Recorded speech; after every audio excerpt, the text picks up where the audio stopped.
The Choose Love movement offers no-cost solutions that keep our kids safe, providing them with the skills and tools they need to flourish. Join us in our mission to create the world we want to live in, one that's connected and compassionate. Check us out at chooselovemovement.org. Together, we can choose love. Hey everyone, it's Scarlett Lewis, the founder of the Choose Love movement, and I am so excited to introduce my next guest on the Choose Love podcast.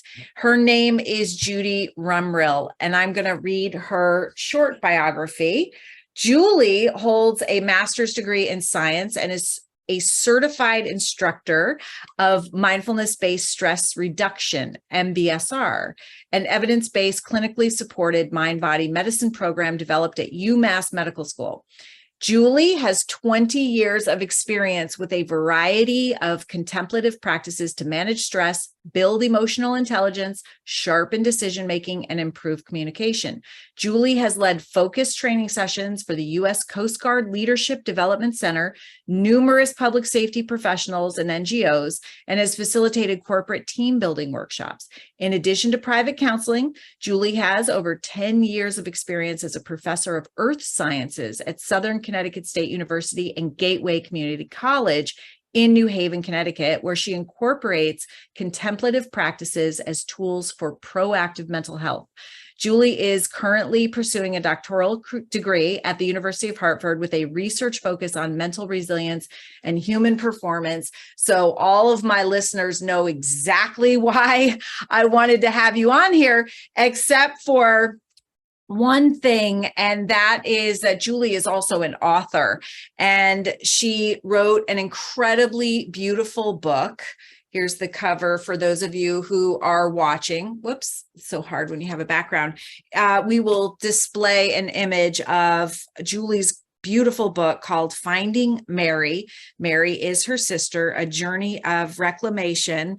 And we're going to be talking about that for sure. Julie, welcome to the Choose Love podcast. Thanks, Scarlett. Happy to be here. Thanks for having me. Absolutely. So I met Julie at a leadership academy a couple of months ago and fell in love. Obviously, I'm the type of person that reads a book if it's given to me right away, usually. And I absolutely loved your book and wanted to have you on first to talk about Finding Mary. It is a story about moving through grief and the courage that takes. And I got so much out of this book. I thought it was profound in that regard. And I'm really excited to be able to share it with the Choose Love audience and then to get your reflections on how you wrote this book, why, and just your personal thoughts on it. Great. Sure. So, absolutely. I first started, working on this book after a conversation with my dad. So that was kind of like the impetus. I had always wanted to write something about my sisters to honor their lives. But after this conversation with my dad, which was pretty heartfelt and pretty revealing, I knew that I needed to do that. And that was the time. And that was in 2014. So I began to kind of dance around this topic a little bit. Grief has always been something that's not been openly discussed in our family. So it was a little tricky to start to kind of peel away the edges of that and move toward the center and get people to open up and be respectful of the fact that not everyone is going to want to open up to the same extent, right? Not everyone has obviously the same comfort level with discussing grief and the deep emotions that are associated with it. So that's kind of how I came about starting the book. And the why is, to memorialize my sisters. I felt like I was getting to an age where all of us get, where we start to think about when we leave this world, what is going to be left behind. And I thought my sisters have already left this world and no one's here to speak for them. And who's going to speak for them when I'm gone? And if not me, then who, right? So it was kind of like, not that I'm some superhero, but I felt this calling, a true calling to memorialize them and to just let the world know who they were, and that they were lovely human beings. And it was my honor to be their sister. And so that was a lot of the why. And then once I started writing, it took on this other purpose of kind of who else could be affected by this journey, right? And it became really important to me to help my parents heal, as much as I could affect that. You know, it's interesting because some people, I mean, I resonated with the fact that you had these tragedies in your family and then no one talked about it because it's pain. And as human beings, our brains wired to keep us from pain. So it's not even a choice, really, in some regard. It's just kind of reacting to what our body wants to do, which is avoid pain. And so it takes so much courage, especially when you've grown up kind of in that culture and you're now an adult. And it's kind of like a Band-Aid that's been put on an infected wound, and it's there, it's covering it up, even if you have to, like, you know, put more Band-Aids on as the infection grows, or maybe it stabilizes underneath that Band-Aid. But then to have the courage to go in and kind of rip that off and do that in a diplomatic, loving way. It's really navigating kind of strong currents there. And of course, not everybody was happy that you were doing that. It did come around, but it was so interesting seeing the journey.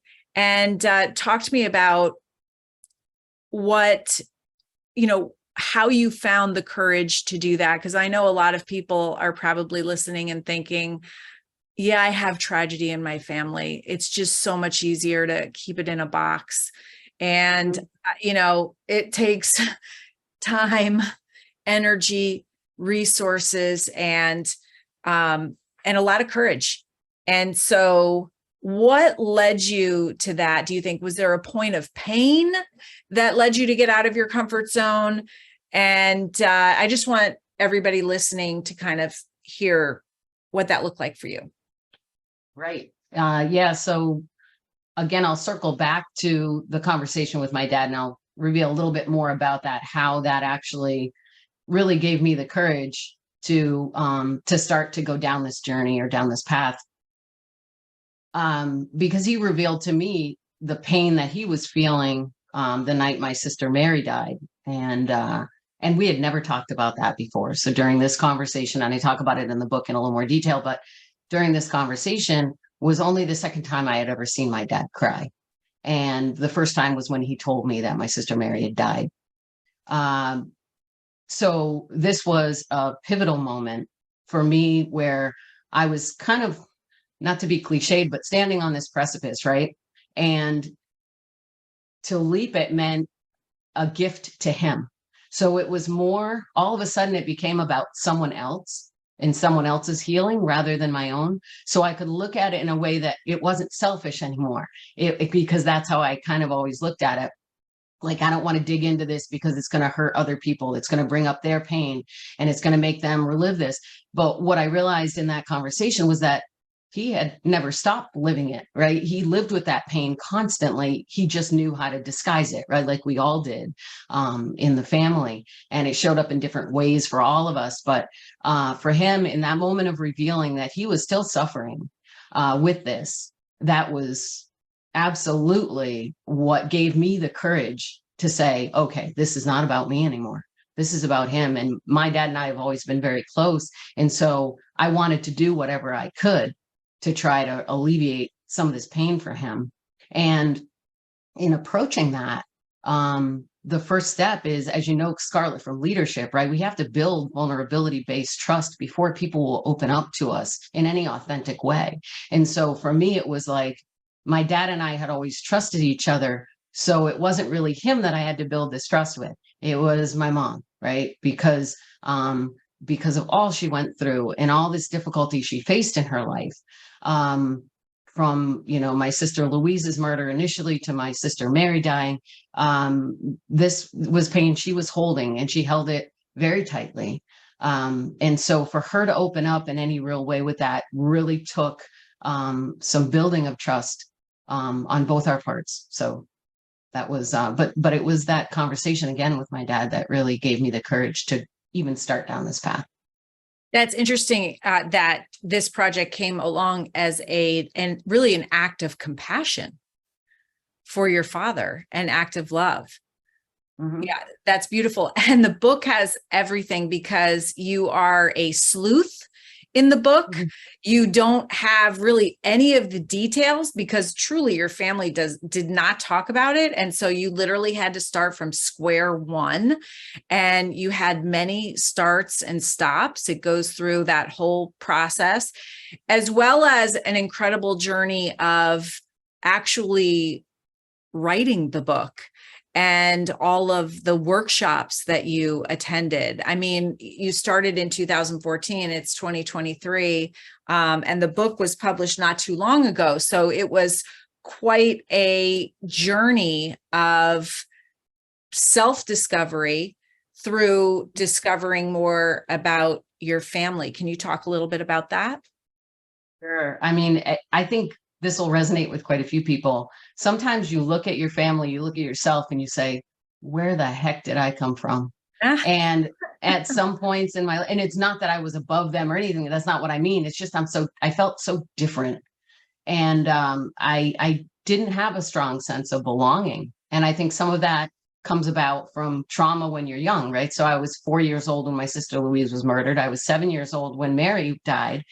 And Mary was kind of like my mother, my second mother. She was 13. So we were very close. That was really traumatic. And I think that in many ways, that kind of closed me off, right? And shut off some of my ability to feel like I had a sense of belonging. My belonging was severed in many ways. So coming around and being able to explore that in writing, through writing, was really a powerful avenue for getting at some of that, and being able to then look at different pieces of my past and really integrate them. And I know that you talk about this, Scarlett, in that trauma response, and I've read about it in several books where it's really important to integrate the past and realize that this is an event that happened in the past. And it sounds really fundamental, but for people suffering with unresolved trauma, that's a huge step. And that's really powerful to be able to take that and say, this is horrible. This is a part of me. This is in the past. Today is right now, this moment. And if I don't take advantage of living right now, I think the statistic is people fully miss 50% of their lives because they're either living in the past or living in the future. And I did not want to keep going down that road. So it was really important to be able to integrate that past trauma and use that to help me find a sense of belonging in the now and move forward with what was my life going to be like in the future, and what was my family and what was their healing going to be. How was that going to come about? What would that look like? And in what ways would that hopefully help liberate them as well? Yeah, I talk about how pain, suffering, roadblocks, tragedy, any kind of adversity is actually there for a reason.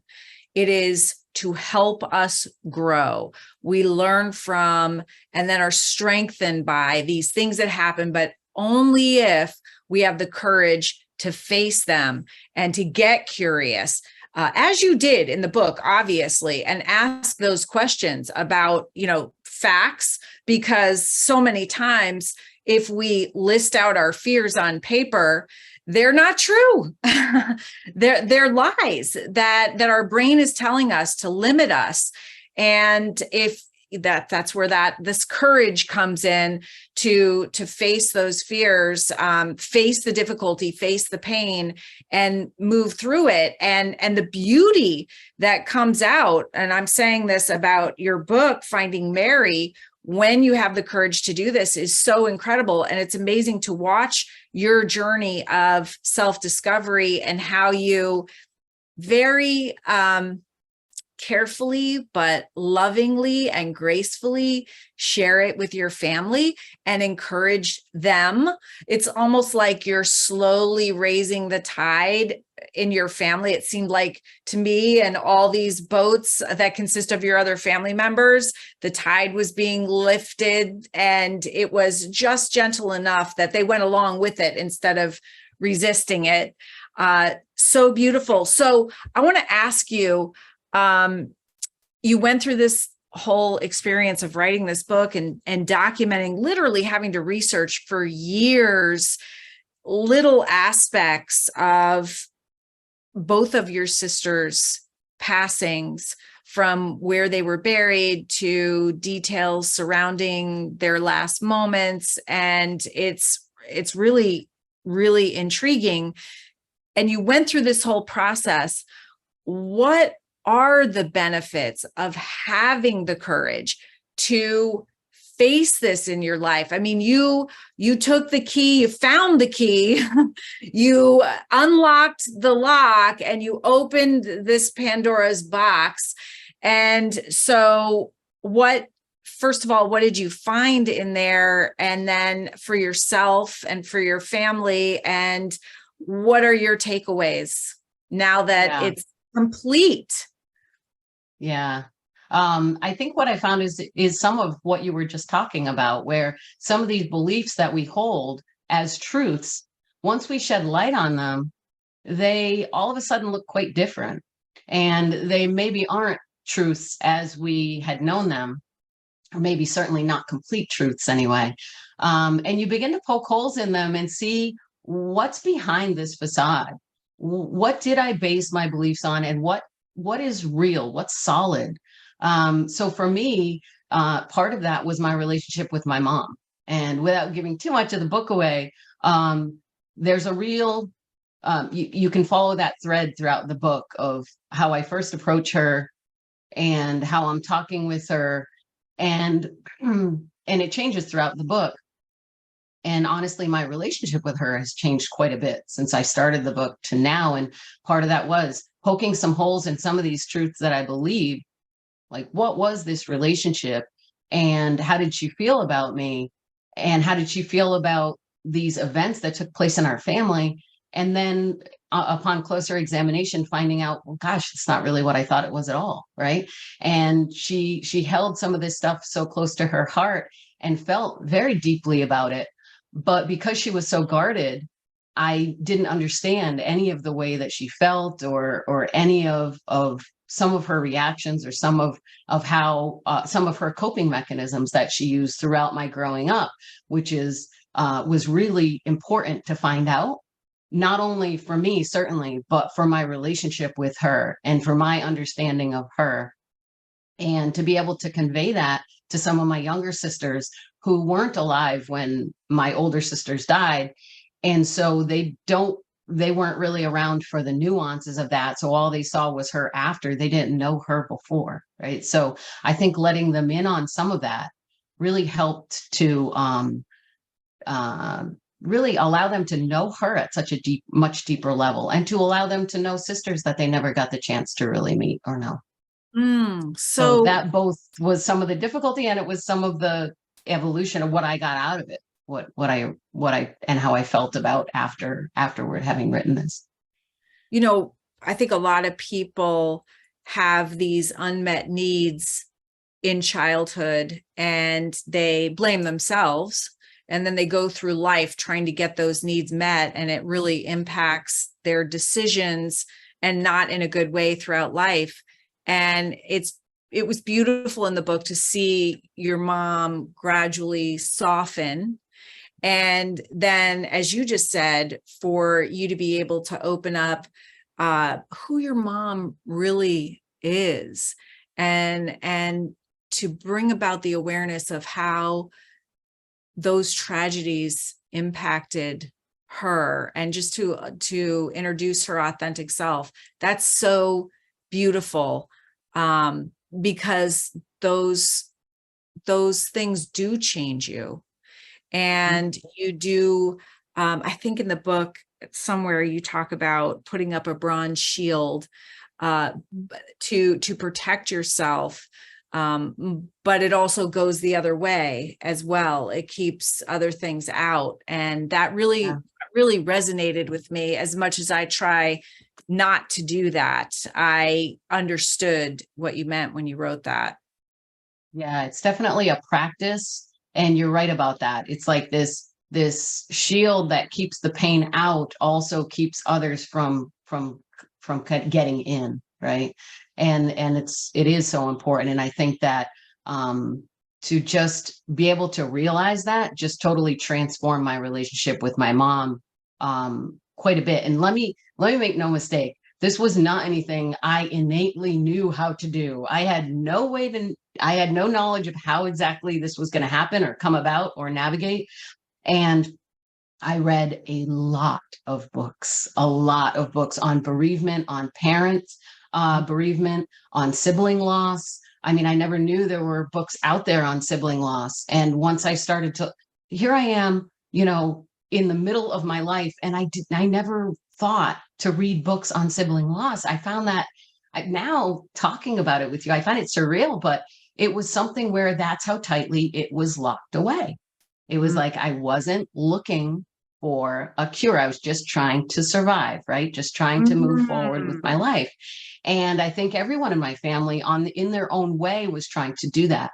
And so reading books like Children Under Stress and just trying to get in touch with not only that younger me, but all those younger siblings and older siblings and what they were going through at different stages of their own childhood and their own grief.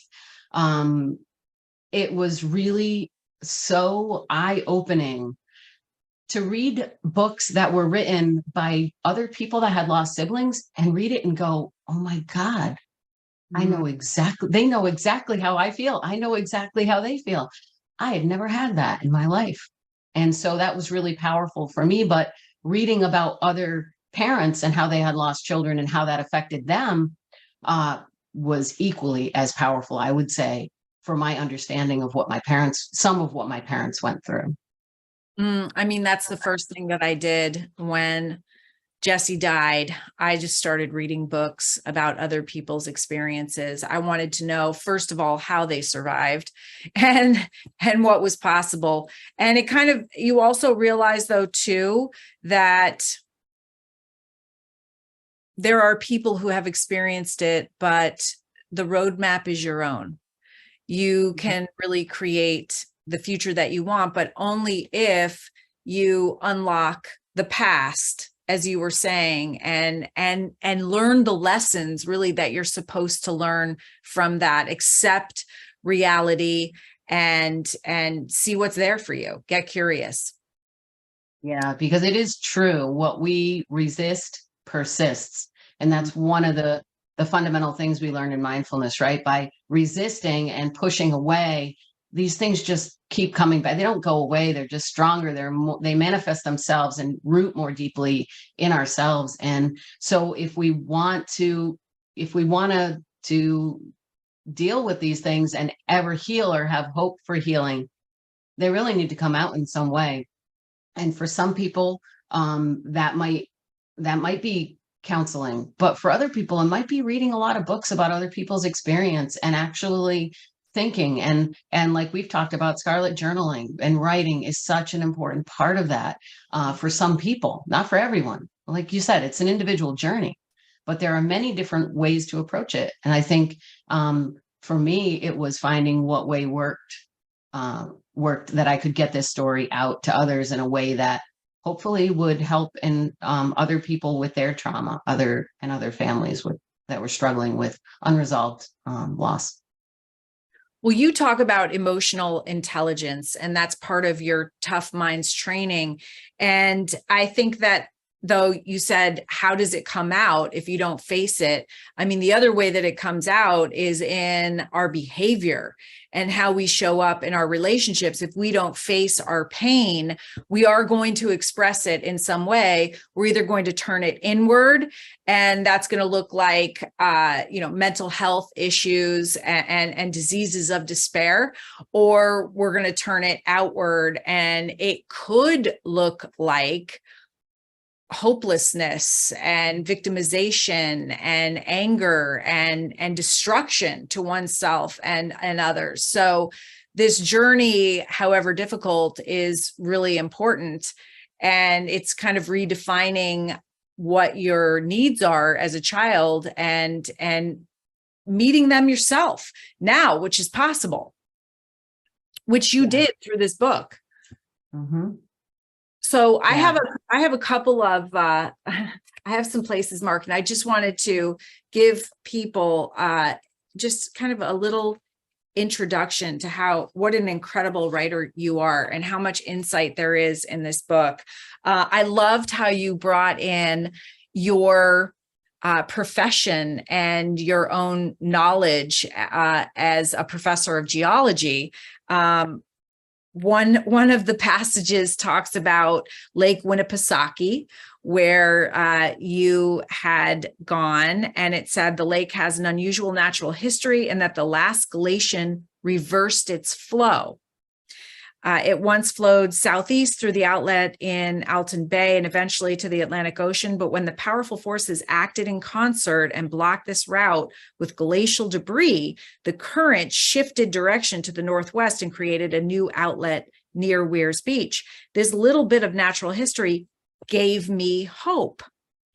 If the third largest lake in New England can be persuaded to make adjustments in the face of adversity, it should be relatively easy for one small human to do the same.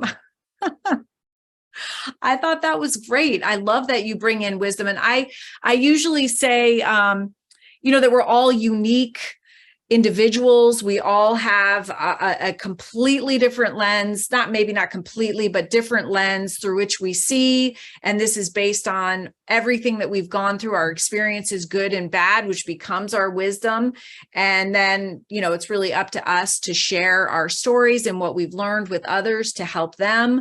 And just to see you using also your profession and what you teach is so interesting in the book. And I love the analogy that you made. Thanks. And I think that comes from a very deep part of myself, these analogies with nature, because I've always actually found nature to be a huge comfort, emotional comfort. I think that I know I used to go out with my bicycle in the woods and rake these little paths, and I'd ride my bicycle in this loop and make jumps and all this other stuff. But while I was out there, so the combination of being in nature and being active in nature, doing something physical in nature, are two very powerful things you can do to help work through grief and troubling emotions that are stored in the body. And as you know, Scarlett, when you go through trauma, children process trauma very differently than adults. Matter of fact, they really don't process trauma, right? They store it in the body somatically, so that as an adult, when you're trying to get at that childhood trauma, it's really important to do what's been described as top down and bottom up therapy on yourself, self therapy. So dealing with things in the moment, right, and bringing yourself back to the moment, but then also working through all this stored stuff that is stuck there in the past. And I think for me, that started as a child. I was always trying to, not consciously, but subconsciously, work through this stuff. And for me, being out in nature was a really healthy part of that. And so I carried that throughout my life, that deep connection with nature. And my mom was actually the one that got me to use nature as a comfort, as a salve. She was always going on nature walks and picking up, autumn leaves in the autumn, and we'd press them, or we'd, do little projects with Mary, collecting pine cones in the winter and making wreaths. And so it was always like a really genuine, heartfelt connection between me and nature. So I do draw strength from that still. Oh, I love that. And of course, nature brings us to the present moment when we're noticing it, and we're safe usually in the present moment. And I remember that during our training, and I wrote this down, there are 3 sounds that relax you, the running water. And I was thinking about you last night as I was watching the sunset, and we've had all of this rain. So even in July, there was a waterfall behind me, and I was listening to it, thinking about you. Bird song, and that, and this is really interesting that you said this, and I'd never realized it, that denotes safety, because birds only sing when they're safe, and somewhere within us, subconsciously, we know that. And so we love that bird song, which is so beautiful. And then you had said the sound of your beloved. Mm-hmm. Absolutely. And that got a chuckle out of the audience, if you remember, Scarlett, because we had this room full of military folks, ex-military, and police officers and firefighters, and, you know, really macho folks that are quite guarded some of the time, and rightly so. And to say the sound of their beloved, we got a few chuckles out of that, because they said, well, it's not always relaxing. Right. I mean, you got to laugh, right? So important. Yes. I was also going to share another little part in your book. It says, Mary's way of letting me know that the matrix of support was strong, even though it's not always visible. The matrix itself could emerge in 1,000 new disguises. And I thought, wow, that's so incredible and true. I think that when we are able to have the courage to step outside of our pain and ask for help, which, by the way, is courageous, or just have an outward focus, then all of this help unveils itself. We feel so alone if we go inside. And but when we have the courage to look out and actually seek assistance, it's there in a myriad of ways. And I loved when you said the matrix itself, the support matrix you're talking about, could emerge in 1,000 new disguises. And that's so beautiful and so hopeful to think that it's all around us and we just have to choose it. Yeah. And that's actually a quote from Rumi, right? We can emerge in 1,000 new disguises. And I think you really talk about that. That what you're saying really resonates with me. And that quote, that snippet from Rumi, has really been so important in this journey, because it really is, as you said, about not only looking outward, not only looking inward, but really doing both of those things. And so emerging in 1,000 new disguises is simply allowing ourselves to look deeply enough to see this, that we're really all so interconnected, right? Not only with the rest of humanity. Sometimes we feel so alone, but it's so helpful and hopeful to be able to really focus on that connection. And not only with humanity itself, but even if we go deeper than that, right? This connection with the natural world around us. And if we go deeper than that, it's like a little nesting doll, right? You know, Jesse's has nesting dolls, and he loves them. And I do too. They've always resonated with me, but I never quite knew why. And when I started to talk about the book, I thought, wow, this is a great analogy for how you get into those deeper layers, right? So you start off with that physical outer world, that world that we think is so solid, but once we start to poke holes in it, maybe not so. And we get into that world, or that new sphere of consciousness, where we're now going in and maybe picking up our sensory perception. So now we can tell, okay, how things smell, how things feel, how things sound. And then we can go deeper than that even, and get into our connection with all of humanity. And so now we're feeling interconnected with this matrix of support, this web of support. But even if we go deeper than that, and we get into what in the Matryoshka dolls are the seed, the small, very smallest inside, then that is our pure energy, our pure consciousness. And that just supersedes everything. There is no, that is the fabric of what reality is. So I think that whole journey is important to be external and internal, that awareness of external and where we are in this world as humanity, part of humanity, but also where we are in this existence is just as important, a little bit trickier to fathom, but very important to feel connected and supported, even though it's unseen. Even though it's unseen sometimes. Yeah. So beautiful. I have two more passages, and thank you for doing the nesting dolls. I just got crazy about that when you pulled out the nesting dolls during the training. And it's such a powerful representation when you are taking off the layers, because that's exactly what we are. And I resonated so strongly with that, as you know. So fascinating, and such a great idea for educators as they go into schools and they talk about mindfulness, is bring those nesting dolls. And Jesse, I say Jesse because he loved these nesting dolls and he carried them around and they were just so fascinating to him. And of course, right now he's that little nesting doll that is pure consciousness. But, taking away the layers that the masks that we all wear, the mask of being a professional, the mask of the victim mask, or whatever mask we put on, just taking all of that burden off and just being our authentic self, who we were created to be, which is the best version of ourselves, the Olympian. Yeah. That's where we're all trying to get to. Absolutely. And so unfortunately, some people never get there, but it's what the important thing is that you're moving toward it, right? You're moving toward it. Not everyone is going to achieve enlightenment, right? But that's not necessarily the goal. The goal is to do the best you can in the time that you're here and learn as much as possible. And I think you said, Scarlett, that everything happens for a reason, although at times in my life I've not necessarily seen that wisdom or agreed with it.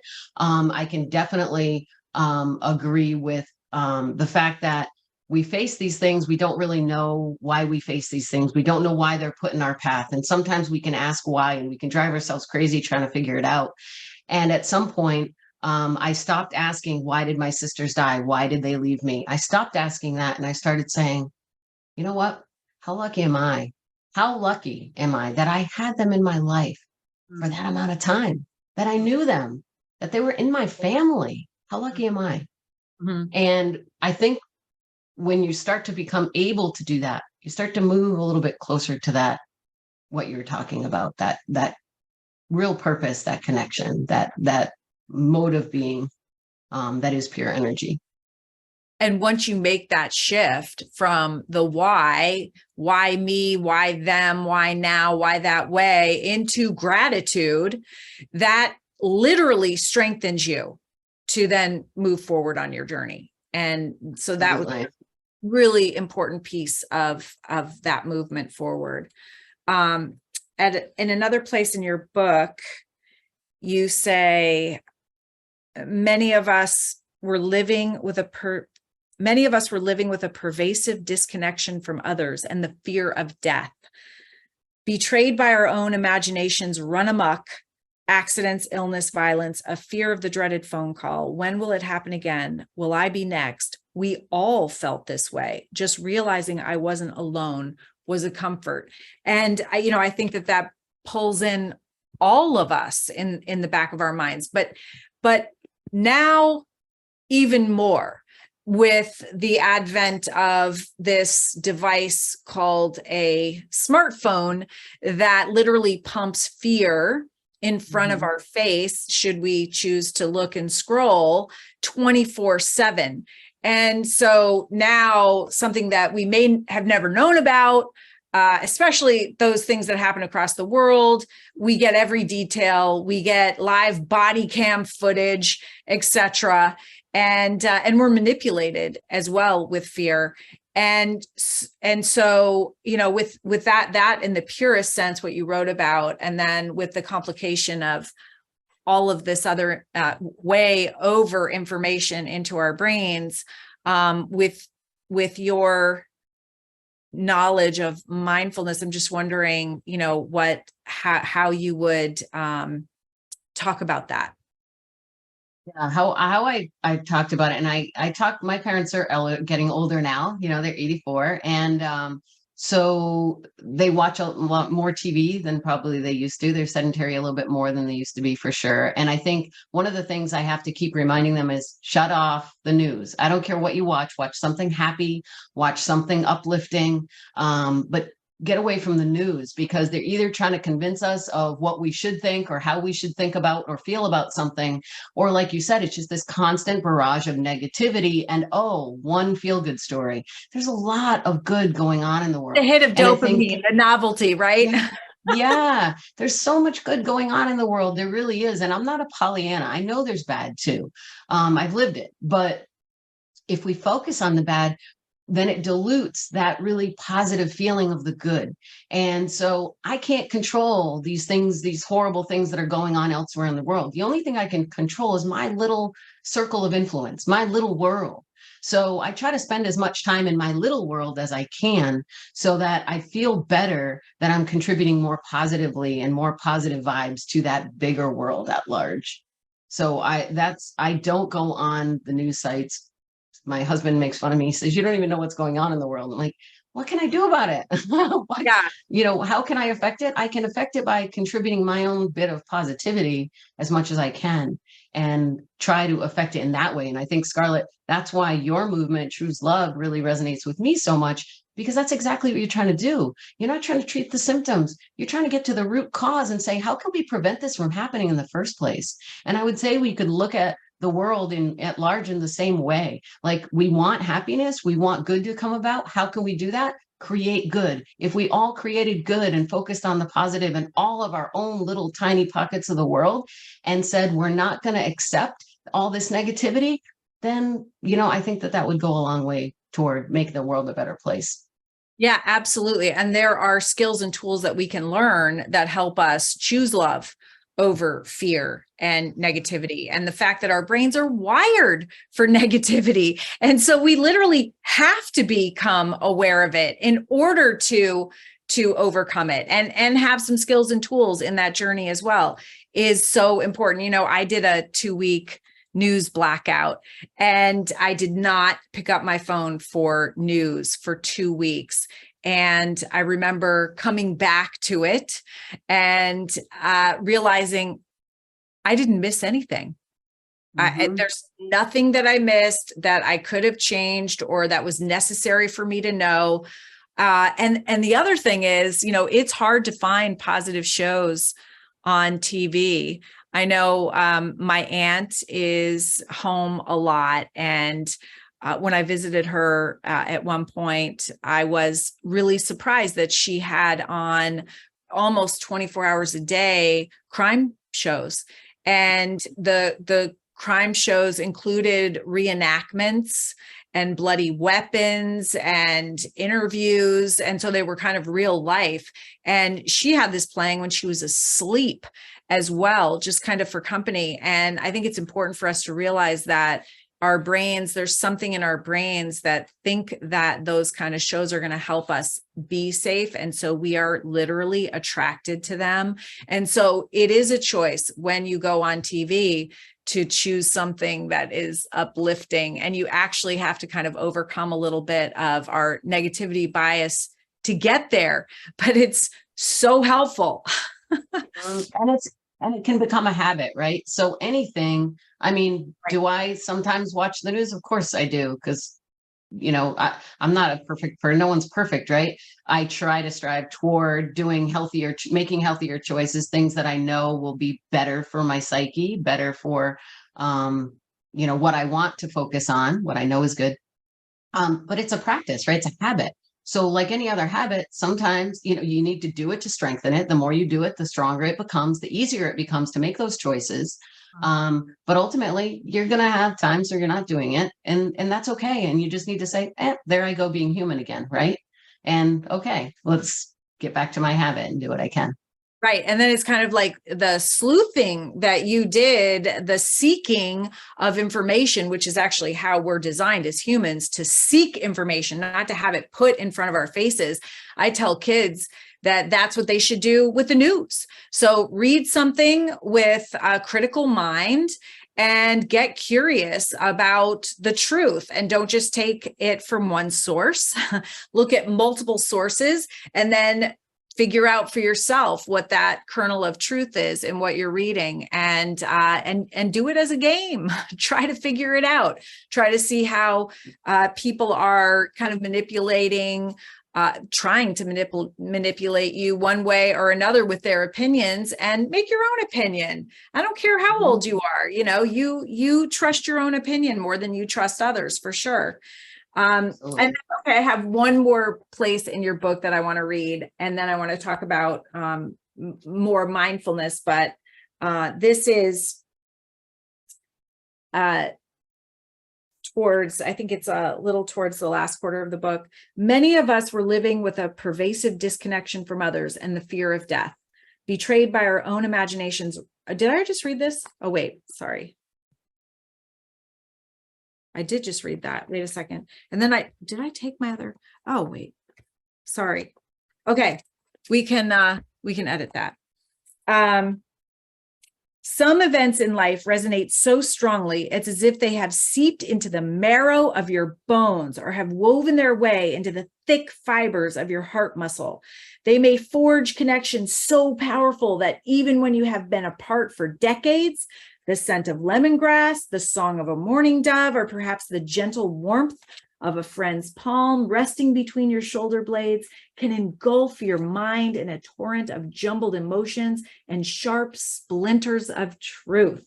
Learning and knowledge are powerful agents that operate within the matrix I had built, able to dissolve our fears and float them downstream on the Ganges to join the ocean that sings by in celebration of our unfolding. But first, those fears had to be broken free and cast into the river to tumble and smooth their sharp edges. Wow. That is really good writing and so beautiful. And everyone is there with you and knows exactly what you're talking about. You, Scarlett. And I remember distinctly that, especially the feeling of the warm palm in between the shoulder blades. That was my friend Kushi in India when I was on retreat and I was doing yoga, and she came over and was talking about opening up the heart through the back body. And she put her hand on my back, and I mean, tears just flooded down, were dropping on my yoga mat. And I thought, my God, what is this? Where did this come from? But that's how quickly things can be released if we're in the right and often safe, right, circumstances. I felt safe. I felt supported. I felt loved. And there's nothing like that can open up your heart more, right? And let these things come out and be free to be rounded and smoothed, and then finally let go and become, yes, still a part of us, but a part that instead of being sharp and splintery is now smooth and rounded. And we can again incorporate that as the past and allow it to be there as part of us, but not allow it to contaminate the present. Oh, so beautiful. So you're such a beautiful writer. And I love the juxtaposition of the mindfulness in this, along with all of your wisdom. And I wanted to mention that you lead writing retreats. That you're not just a trainer and an author, but you also are the owner of a business. And you have a meditative writing retreat coming up at the Wisdom House in Litchfield, Connecticut on September 8th through 9th. And this is the year 2023. If you're listening to this after this retreat, then definitely go onto Julie's website and we'll tell you the address of the website at the end of the podcast. But Julie, do you want to talk a little bit about this retreat and what's going to be happening there? Sure. So the retreat's called Unfolding Memories, and it is a combination of mindfulness practices, a little bit of gentle yoga, some walking on the labyrinth that they have at the Wisdom House, and then just kind of quiet reflection along with writing exercises. So all of the other tools are meant to soften the edges, allow us to feel like we're in a safe and supported environment, because that's what really allows you to be vulnerable, right?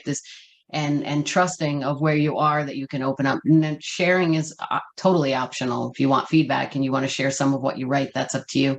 But the point is to get you to write about some of these things that you hold deep inside, that in the course of everyday life, sometimes we're moving along so fast, we don't take time to pause and really reflect and work through some either good things or some difficulties that we're facing, right? We don't take time to celebrate. We don't take time to necessarily transform negative experiences. So it's good to take the time to do that. It's really healthy, and it's healthy to do both. So that's what this workshop will focus on. Beautiful. So we'll talk about this again towards the end. We've got maybe 10 minutes left, and I wanted to shift to Tough Mind training, which is the training that you gave at the Leadership Academy that I attended. And of course, I'm not a first responder, but I got as much out of it as the first responders. I love mindfulness.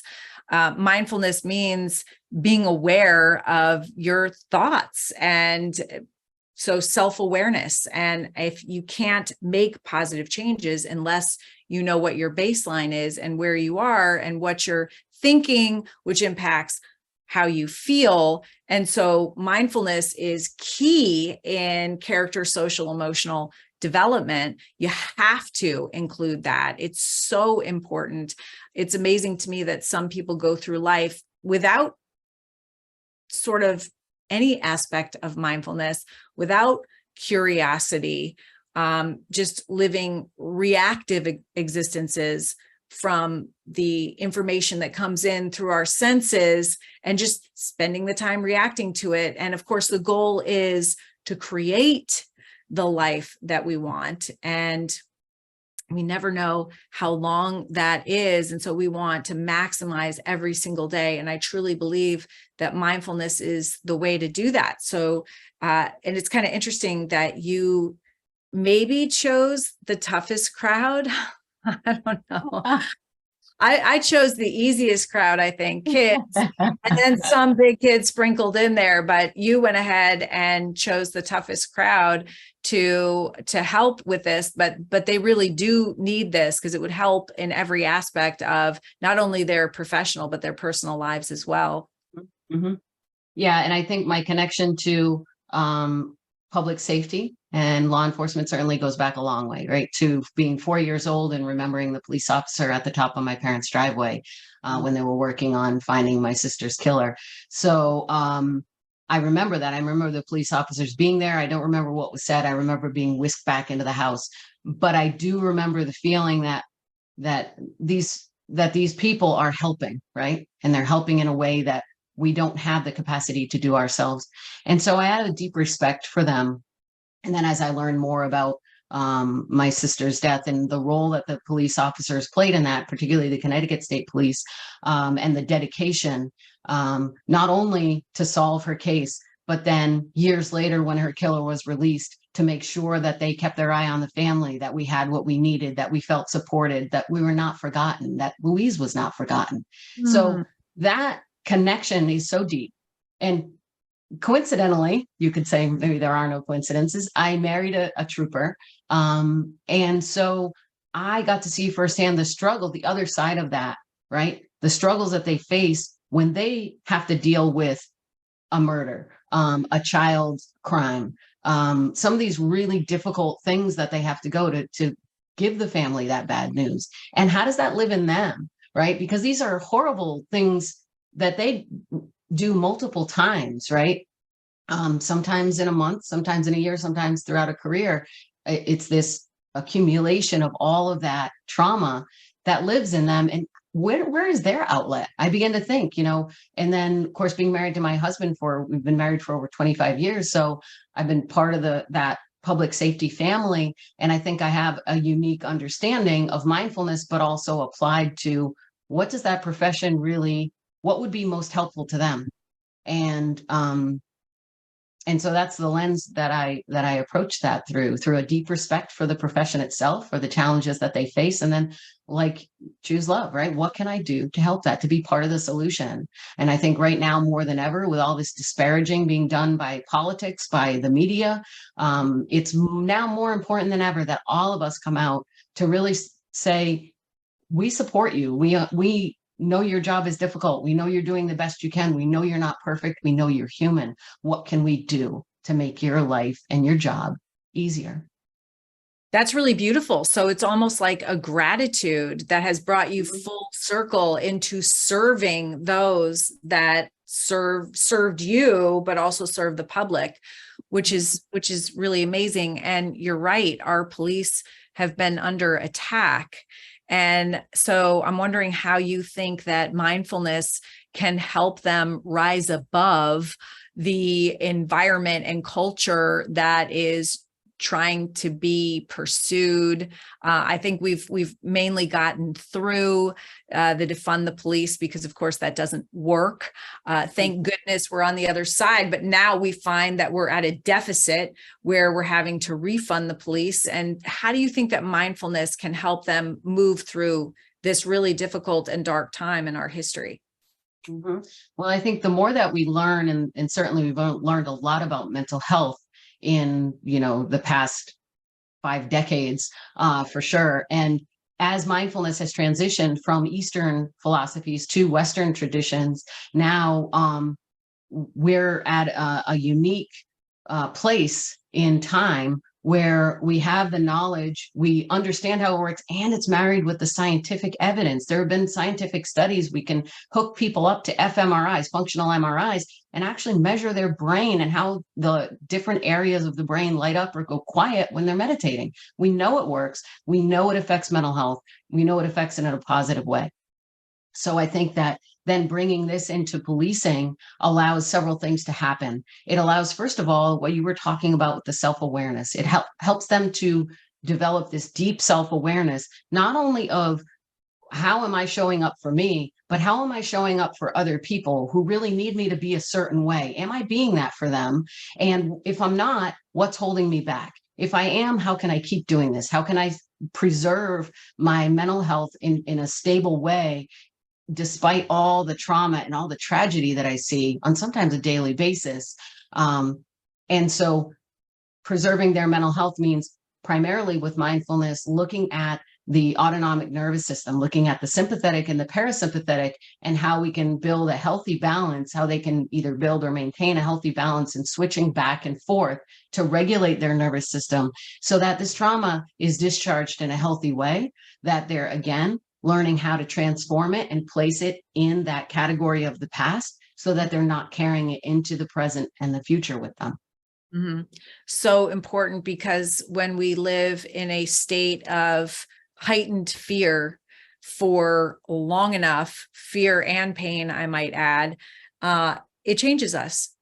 And that is not a state that we have to be in if we have some skills and tools. If we don't have those awarenesses, if we haven't been introduced to, say, mindfulness, then we don't have an option, because we don't know what to do. We're not born with those skills and tools to move out of that, and we can get stuck in that fear center. Fear center is 4 times faster at processing information than our prefrontal cortex, where logic and reasoning and our executive functioning lies.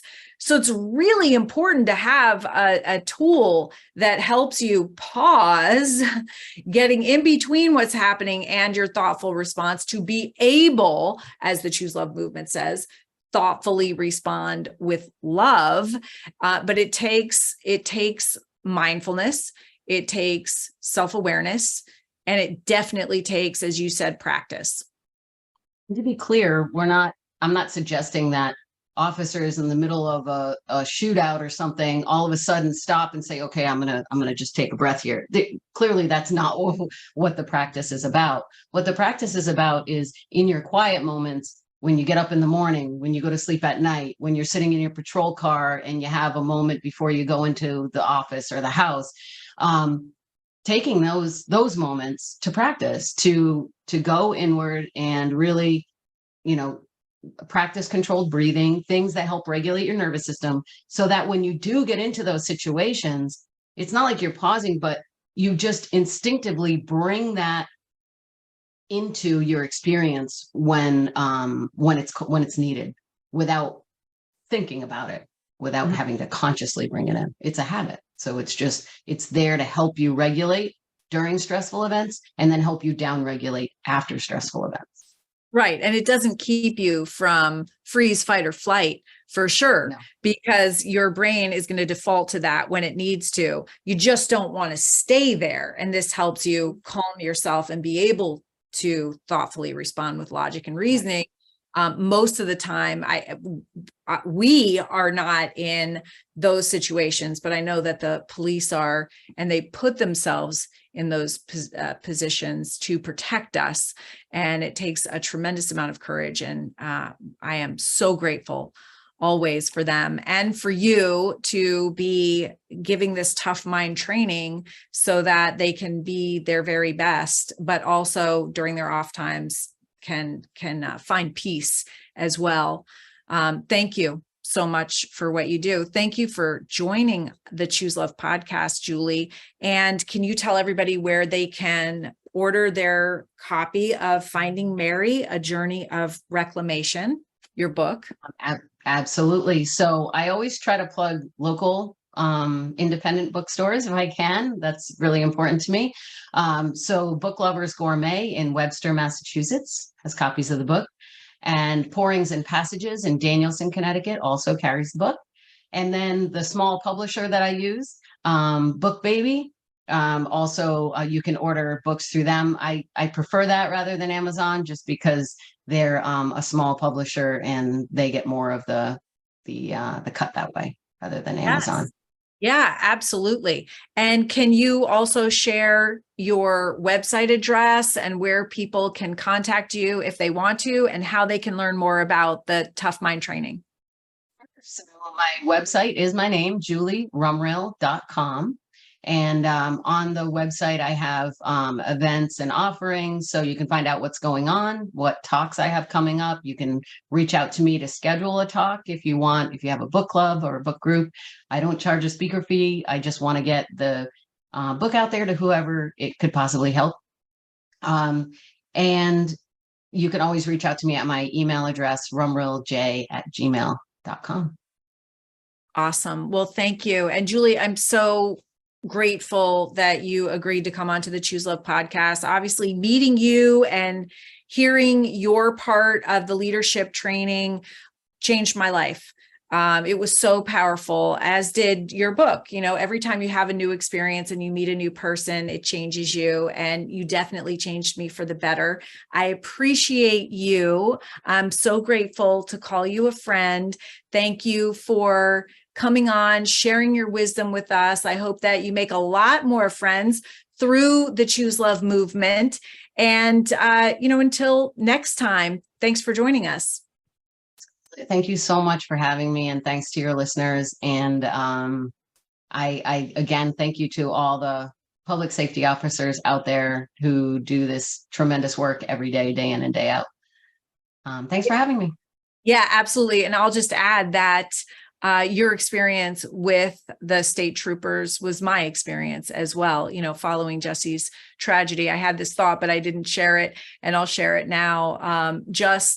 We had a state trooper with us that basically lived with us for the first month or two, and then became family friends. And, in the beginning, just having that sense of safety and having somebody there to protect us was a beautiful thing. And then, 10 years later, still being friends with some of the troopers, and now meeting new friends that were involved in helping the families in the Sandy Hook tragedy. I mean, that level of love, care, and devotion is so real and so authentic, and continues to this day, even 10 years later. Such a beautiful thing. And I am forever grateful as well. And I wanted to say that too. So thank you. Thanks, everyone. Hey, hey, oh. It's all part of us. We can all choose love. It'll lift you up if you let it in. Let